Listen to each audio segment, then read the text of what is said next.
Olá, eu sou professora Larissa Mendes e nós estamos hoje neste vídeo, iniciando nosso curso de Legislação do Serviço Público Federal. E essa primeira aula nós vamos tratar do tema da contextualização do servidor público federal, né?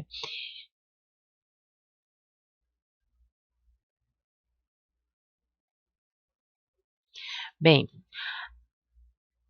a Constituição Federal de 1988, nos artigos 37 ao 41, ela fala, né, ela fala dos direitos e das obrigações dos servidores públicos, né?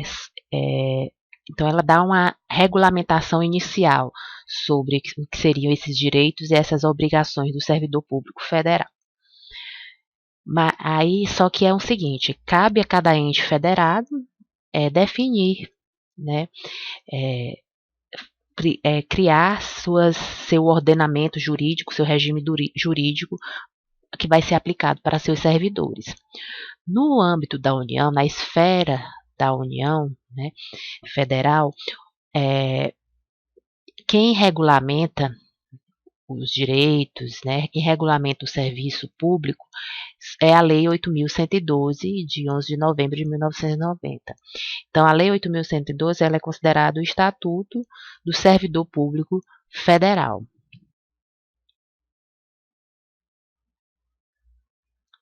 Bem, para a gente começar a chegar a entender o que são, quem entender os servidores públicos, daí partir a falar da legislação do Serviço Público Federal, é preciso a gente primeiro entender o que são agentes públicos. Então, agente público é todo aquele que exerce, ainda que transitoriamente, ou sem remuneração, por eleição, nomeação, designação, contratação, ou qualquer forma, né, de investidura, vínculo, mandato, cargo, emprego ou função pública. Né? Esta é a definição que a Lei 8.112, né, define, né, a Lei 8.429, de 92, ela define o que é agente público. Então, agente público é todo aquele que, né, vai exercer, né, ou mandato, vai ter um vínculo com a administração pública, né, ou vai ter um mandato, vai ter um cargo ou um emprego, é agente público. O que a gente observa?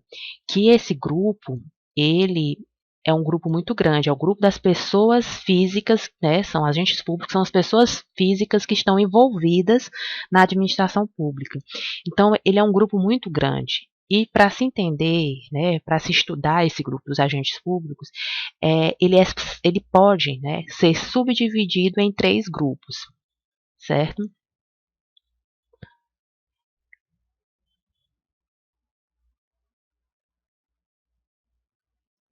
Esses 3 grupos são os agentes políticos, os particulares em colaboração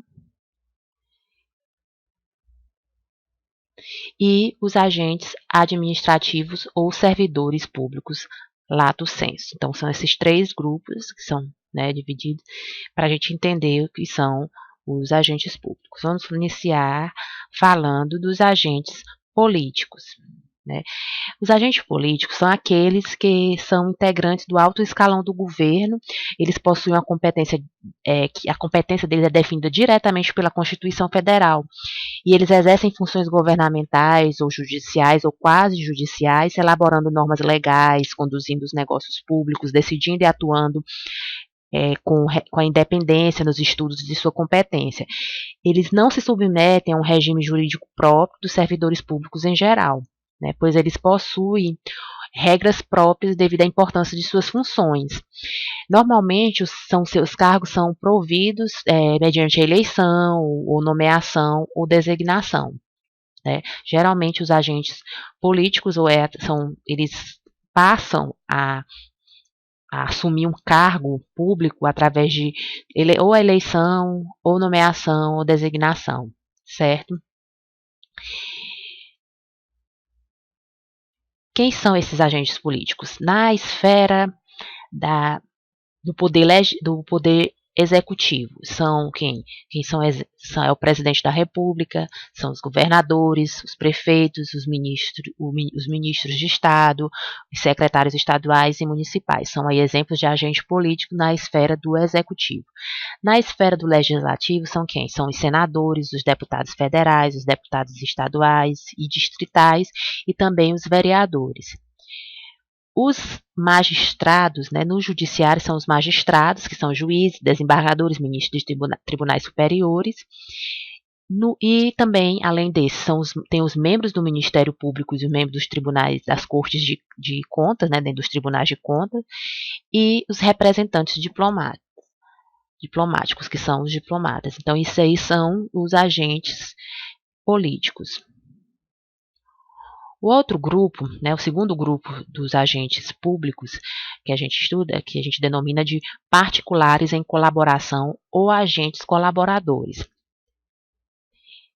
Esse grupo, eles são formados por pessoas que colaboram com o Estado, mas não fazem parte da estrutura organizacional do Estado, né? Então, eles colaboram, mas eles não fazem parte daquela hierarquia, né, da estrutura do Estado. Eles são subdivididos em delegados ou delegatários, que são pessoas que fazem parte da administração da seguinte forma: a administração vai transferir para essa pessoa particular, essa pessoa física, o exercício de uma atividade administrativa. Eles vão praticar a atividade administrativa em nome do Estado e irão se responsabilizar em nome dos particulares, mas a titularidade da atividade que eles estão fazendo é do Estado. A remuneração deles não é feita pelo Estado, é feita pelos particulares. São exemplos de agentes públicos, delegados ou delegatários, os concessionários, os permissionários de serviços públicos, os leiloeiros, os tradutores públicos, os titulares de cartório. Então, eles prestam um serviço que é titular do Estado, em nome do Estado, mas quem paga essas pessoas não é o Estado, são os particulares, são as pessoas. O outro grupo de agentes públicos particulares em colaboração ou agentes colaboradores são os agentes honoríficos, né? É um grupo de pessoas que geralmente são convocadas pelo Estado para prestar uma função pública muito relevante. Eles têm uma vinculação transitória e sem caráter empregatício. Eles não têm um emprego. São os exemplos de pessoas que são convocadas, né, para prestar essa função pública que é relevante. São os jurados, né, que são os mesários, aqueles que vão prestar serviço militar obrigatório, os membros dos conselhos tutelares e outros conselhos dessa natureza. Então, são aí considerados também agentes públicos, né, porque são pessoas jurídicas que participam da administração, mas são agentes públicos honoríficos. Por quê? Porque são convocados para prestar uma função pública relevante, muito relevante. E a vinculação deles com o Estado é transitória, não é permanente, é durante um período. Certo? O outro grupo de agentes particulares em colaboração, ou agentes colaboradores, são os agentes voluntários, né? Eles não são convocados, né? Eles não recebem remuneração e como eles não são convocados, eles se colocam à disposição, eles vão espontaneamente, né, voluntariamente ter essa relação com o Estado, né?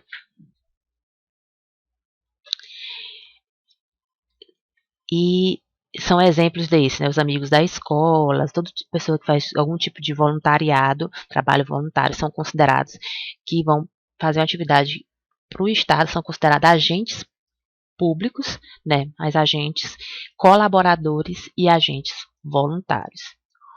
O outro grupo são os gestores de negócio, né? São pessoas que se oferecem para ajudar o Estado em situações emergenciais. O exemplo, os particulares se oferecem para ajudar em casos de enchente, né, de desastres. Aí as pessoas, vamos supor, numa cidade aconteceu a enchente, muitas pessoas, famílias ficaram desabrigadas, perderam suas casas e são levadas para um estádio, né, para ficar uma quadra, né, para ficarem abrigadas durante esse período dessa enchente.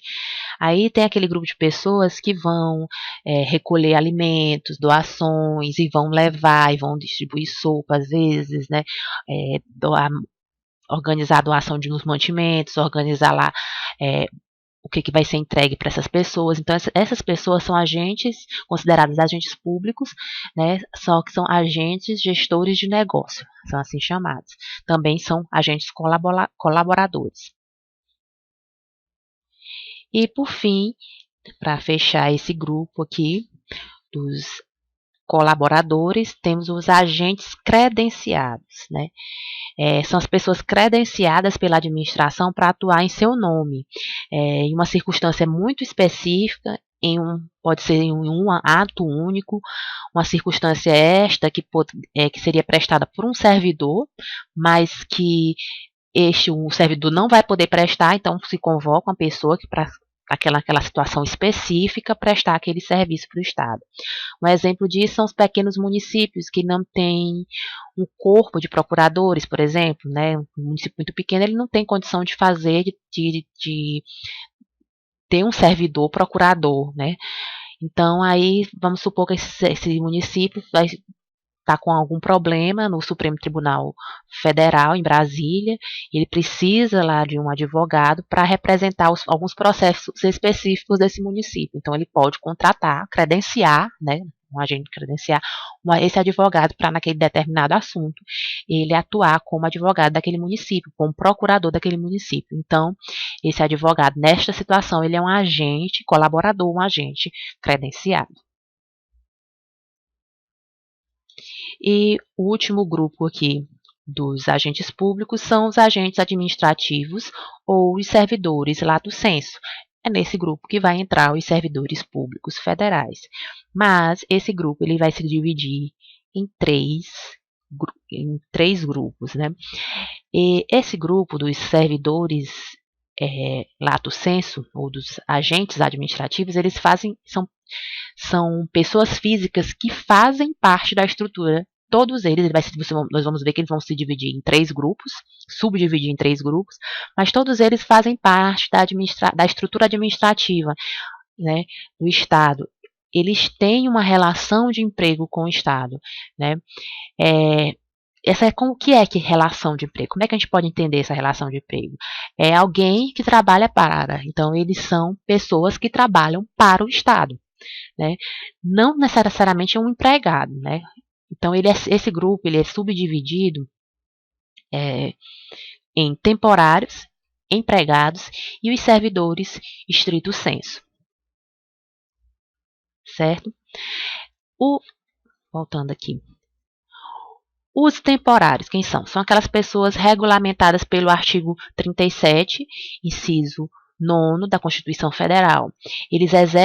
São pessoas que exercem de forma temporária em razão de um excepcional interesse público, de uma necessidade extraordinária, alguma atividade para a administração.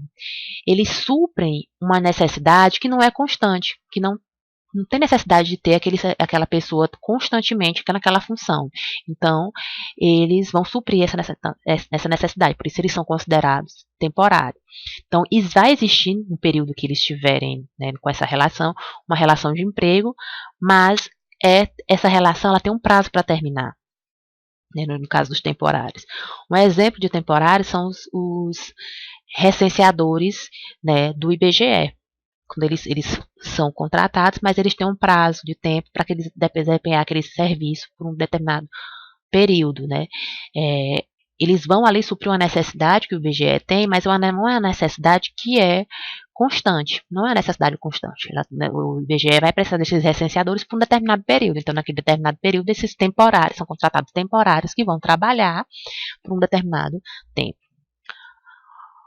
O segundo grupo dos empregados, eles têm a relação de emprego com o Estado, mas a relação deles de emprego é através de um contrato. Eles possuem um contrato, né, com tempo indeterminado com o Estado.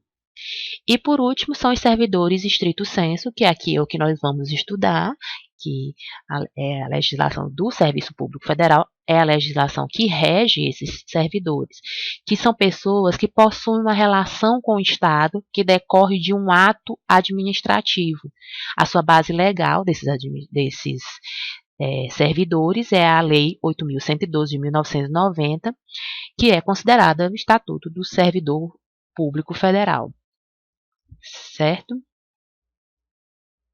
Bem, o servidor público federal, ele é titular de um cargo público na administração federal. Então, o servidor, ele ocupa um cargo público. A Lei 8.112, no artigo 3º, ela define o que é cargo público, né? Cargo público é o conjunto de atribuições e responsabilidades previstas na estrutura organizacional que devem ser cometidas a um servidor. Então, são todas aquelas atribuições, as responsabilidades que o servidor tem naquela determinada função, dentro daquela estrutura organizacional da administração que ele vai ocupar. Isso é um cargo. Então, o servidor público federal, ele é titular de um cargo público federal na administração pública. Os cargos públicos, eles podem ser divididos aí, né, em cargo vitalício e cargo efetivo. Bem, o cargo vitalício, um servidor ele só passa a ser vitalício, no caso dos cargos vitalícios, após 2 anos, né? Leva-se 2 anos para possuir essa vitaliciedade.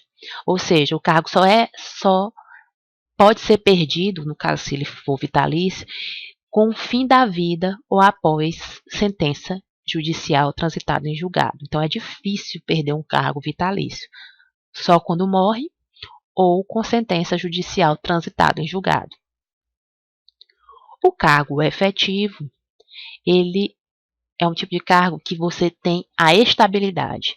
Então, adquire-se a estabilidade, que é a segurança que o servidor tem de só perder o cargo nas seguintes situações. Então, o cargo vitalício, ele adquire a vitaliciedade. O cargo efetivo adquire a estabilidade. O cargo vitalício só adquire a vitaliciedade após 2 anos, né, exercendo o cargo. O cargo efetivo, ele vai adquirir a estabilidade, né, de acordo com vai ser nomeado e tal, vai passar para o estágio probatório, aí ele vai adquirir a estabilidade. Mas, para ele perder essa estabilidade, de acordo com o artigo 1º, ou com o inciso 1º do artigo 169, inciso 4 e 5º da Constituição Federal, se tiver sentença judicial transitada em julgado, se ele passar por um processo, através de um processo administrativo disciplinar, se ele for mal avaliado na avaliação do desempenho dele, que na época do estágio probatório, ou se a administração exceder nos seus gastos com a administração de pessoal. Então, também é difícil, mas ele tem mais chances de perder a estabilidade no cargo efetivo do que a vitaliciedade em um cargo vitalício. E aqui a gente precisa fazer a diferenciação também, que a gente vai falar muito de cargo em comissão e função comissionada. Né? O cargo cargo em comissão são aqueles que são destinados à livre nomeação e exoneração. Eles têm caráter, né, o cargo comissionado, caráter provisório, e eles são destinados aqui a atribuições de direção, chefia e assessoramento, podendo recair ou não em servidor do Estado. Os cargos em comissão, eles podem ser servidores ou não, que é o grande ponto. Não pode ocupar um cargo em comissão a pessoa que é servidor público federal ou não. Ou seja, uma pessoa que passou por concurso, concursada ou não. Caso seja ocupado por uma pessoa que não seja servidora, ela não vai possuir a estabilidade. Porque só quem tem a estabilidade é o servidor público federal. Observa-se também que estes cargos eles devem ser preenchidos por servidores de carreira nos casos, condições e percentuais mínimos previstos na lei. Né? É um caso de exceção. Então, o cargo em comissão, ele é um cargo de livre nomeação. Pode ser uma pessoa que é servidora ou não, pode ter um cargo em comissão. Mas há um percentual aí que a lei vai dizer que tem que haver de cargos em comissão que sejam de servidores. Já a função, ela diz que são as funções de confiança exercidas exclusivamente por servidores ocupantes de cargo efetivo. E os cargos em comissão a serem preenchidos por servidores de carreira nos casos em condições e percentuais mínimos previstos em lei destinam-se apenas a atribuições de direção, chefia e assessoramento. Então, a diferença principal aí entre cargo e função, a maior diferença é essa, que cargo pode ser ocupado, cargo em comissão, ou por uma pessoa, sendo ela servidora ou não, já a função é exclusiva, somente pode ser ocupado por um servidor, certo?